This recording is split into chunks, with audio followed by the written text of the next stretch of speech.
How's it going, everybody? This is going to be a new player guide for Old Man Logan. We're going to talk about how legendary events work in this game, what you would probably need to build your teams up in order to get Old Man Logan, and what you might miss out on if you don't go for him. So we'll talk about the pros and cons of stopping what you're doing, going for Old Man Logan, and so on and so forth. Hope you enjoyed this video. If you do, make sure you leave it a like, share with your friends, and subscribe to the channel. Without further ado, let's get into it.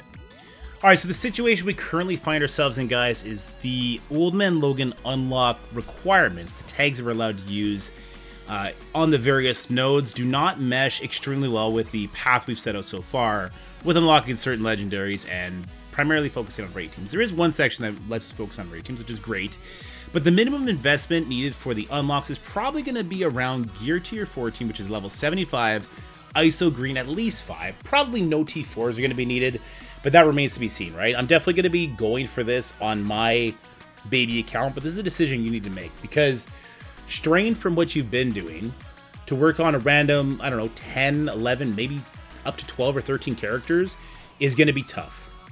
But we don't know when the Old Man Logan trial will return. We've had legendary characters take 6 months to come back.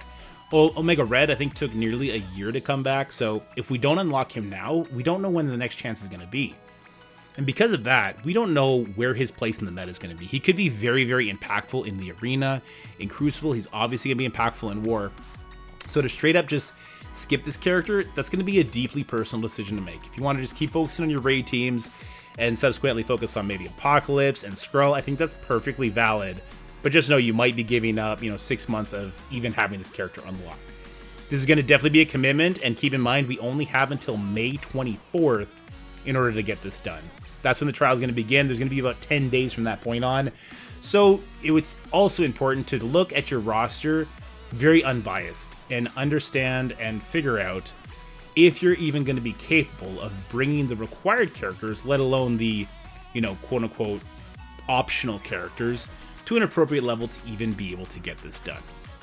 With that in mind, I'm going to be talking about the characters I think are best suited for each section, given these minimum investments, okay? So keep that in mind as we continue on in this video. Alright, let's talk about the required teams first, the Cabal and the Out of Time team. Now, I've listed them here for the characters that are farmable. These are the areas that are farmable, and I've listed them in the priority I would build them in. I would start with Namor, the Cabal team. I would start with Black Knight for the Out of Time team, and so on and so forth. But I put Cabal on the left side for a reason. There's going to be a pocket dimension coming to the game, so start with your Cabal, because there's probably going to be a lot of resources and goodies that can help you build the rest of the characters we're going to show here. Here's a word of warning, though. It doesn't matter if you can build these two teams up to handle the Scourge if you can't build up the other sections, because there's going to be some tricky sections that we're going to talk about that also require very specific characters that don't really mesh with some of our raid teams. Some do, some don't. So it's going to be a concern there.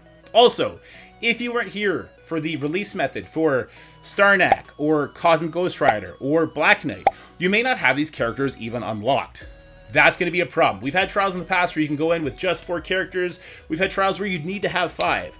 But to get the unlock, you're probably going to have 5 and have them built up to a certain level. Here we go. Here is my general recommendation for handling this Scourge based on past Scourges, particularly the Green Goblin Classic. If you want to successfully unlock Old Man Logan, you should expect to have your characters in the ballpark all level 75, Gear Tier 14, ISO Green level 5. That's your ballpark. I wouldn't spend any T4s on these characters. In fact, I would start hoarding your T4s. I will be going for Old Man Logan. I will be able to attempt this on my baby account, and if I need certain T4s, I need to build certain characters higher, I will report back to you right away. That's why we have the priority build list here in front of us. So, that's going to be it for the required characters. Let's go ahead and move on to what I think is arguably going to be the more demanding section for new players, because these two teams, they're going to be really good in War, really good in Crucible. The next section is kind of all over the place. Let's go talk about Cosmic Bio.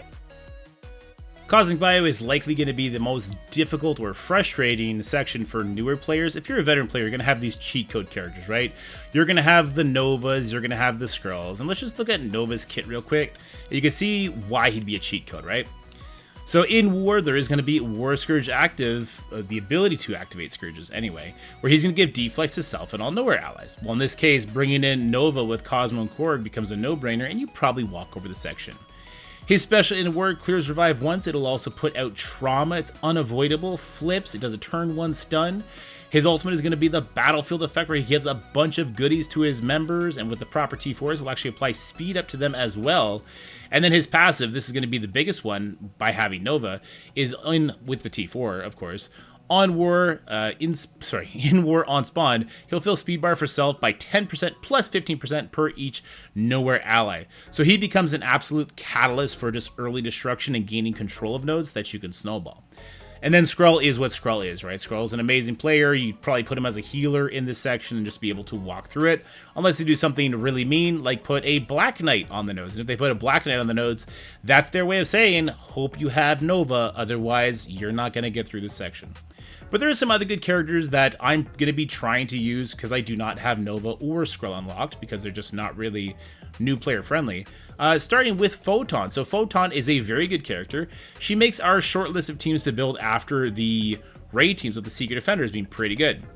Her basic, and this is without all T4s, mind you, will clear 2 positive effects. Her special puts blind and slow out on the primary and adjacent targets, clearing deflects and minor deflects, lots of focus on that one.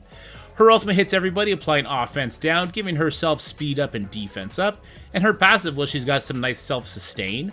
She has a charge mechanic, which you probably only activate once per trial, but she has a lot of good stats and damage and synergy, making Photon, in my opinion, a no-brainer. Void Knight, well, we built him up for raids, so that just makes sense. And then there's Cosmo and Korg. Now, if you have Nova, Cosmo and Korg become absolutely no-brainers because of the synergy, obviously, with this nowhere team, right? But Cosmo on his own will be clearing negative effects, clearing positive effects from the enemies. There's a chance he can revive Korg 100% if we activate that War Pact. He'll be doing some healing to the most injured enemy on his special, as well as applying deflects to himself and to a Korg ally. He'll clear bleeds from himself and all allies. He'll clear positive effects from the enemy, so he's doing lots of controlling effects. His ultimate, though a long cooldown, is going to be able to heal self and all allies. So he becomes your sustain. You're probably going to want him as a healer for this case, and you'd go from there. And then there's his passive where he's going to gain immunity. If he gets attacked, he'll apply offense down and bleed to the character. In War, he'll deal damage equal to 5 of that character's max health, so it becomes worrisome for your opponents to attack it, right? And then we have Korg. Korg is really good at applying slows and tanking. So he'll apply slows, he's going to gain taunt, Cosmo is going to have lots of synergy keeping him alive. He's going to do turn meter rewind on his ultimate, which is going to be increased by putting them in War. And he also has defense up and deflect on spawn for himself and Cosmo/Nova allies. So there's lots of good synergy for those two characters there. Then we have the Thing. Now, Thing is just a blunt instrument, not super duper interesting, but at least in War, he has a little bit extra damage. In War, he'll flip deflect and minor deflect. He does have stun, but in War, he will also clear all positive effects. He'll put the trauma out there. He gets extra focus.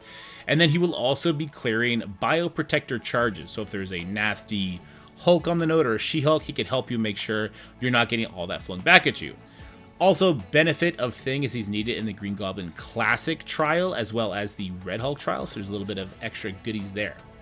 And then there's characters like Captain Marvel, Phyla-Vell, and Black Bolt. These are characters that you might be interested in going in because, hey, maybe I'll build Illiforce eventually. Maybe I'll build Infinity Watch eventually. Maybe Black Bolt will get reworked eventually. As of right now, I would strongly encourage avoiding these 3 characters.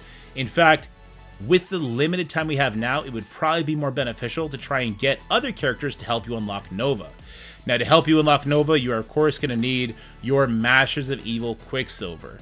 But besides that, you also need Global Bio. So as you see on screen right now, I was able to get through the Masters of Evil Quicksilver without too much trouble just by investing in Kang. And Kang is a great plug-and-play character that we've talked about recently in the new player guide as well. But it's the Global Bio section that's going to hold you down. You see my Captain America and Peggy Carter doing their very best. We're going to be building them higher, so there's a chance we can get through those nodes. I would rather invest in more the characters to help me get Nova unlocked, so I can use him here, rather than risking it on Captain Marvel, Black Bolt, or Phyla-Vell. I hope that helps you out a little bit. Let's move on to the Skill Hero section. Hero Skill, aka Spider Society. Guys, they wanted to make a 3rd team required without telling you a 3rd team was required. Hero Skill, the Spider Society team, is by far going to be the best team you could use here, which is great because we want to build them for raids anyway.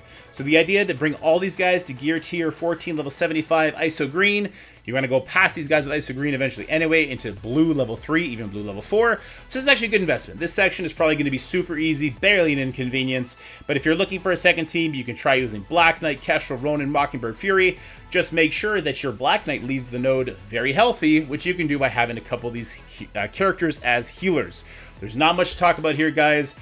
The Spider Society team was recently released. If you were here for their unlocks, you're going to be perfectly fine here. If not, you're definitely going to struggle here, and I don't think you're going to be okay. But yeah, Spider Society is going to be a no-brainer here. So let's go talk about the last sections, villains. Villains! But more than just villains. Villains with your War and your Cosmic Crucible tags unlocked. Well, the second you hear villains and you hear Cosmic Crucible and War, your brain should go directly to Superior 6, who have been instrumental in getting a bunch of unlocks, including Black Cat, getting higher stars on Rogue, on Archangel, and just being the first team we want to max out after we get our raid teams in order. So this is great. We've been working on them already, or it's the perfect time to start working on them. However, if you are still have all your Superior 6 at level 1, you're going to have to build up Cabal anyway. Now, Cabal needs to survive to do multiple nodes. It's a joke to suggest that the Cabal team will not sustain their way through the nodes anyway. Cabal in Crucible is insane. Cabal with Kang in Crucible is even more insane. So for the villain sections, I'm not worried about it whatsoever. The biggest curveball they could do is put a scroll on the nodes, in which case you're going to have to use your Cabal anyway. So Cabal will definitely run this if you don't already have your Superior 6 run up. And of course, Skrull and Apocalypse will act as sort of the secret keys, the super weapons, the nuclear options if you have them unlocked. But again, if you have Skrull and Apocalypse unlocked already and you're watching this new player guide, what are you doing? You already won the game. Thank you for supporting the game. I appreciate you. You're the best. Alright guys, so in conclusion, this is very important things you need to do as a new player to decide if Old Man Logan is the move for you. Check your roster to see if it's even possible. I think my roster is like on the brink of it being possible and being impossible, because we only have 21 days until the event goes live, probably 10 days while it's live, so 31 days in order to bring various characters up to probably Gear Tier 14, level 75. Maybe you can get by with less, maybe you need more.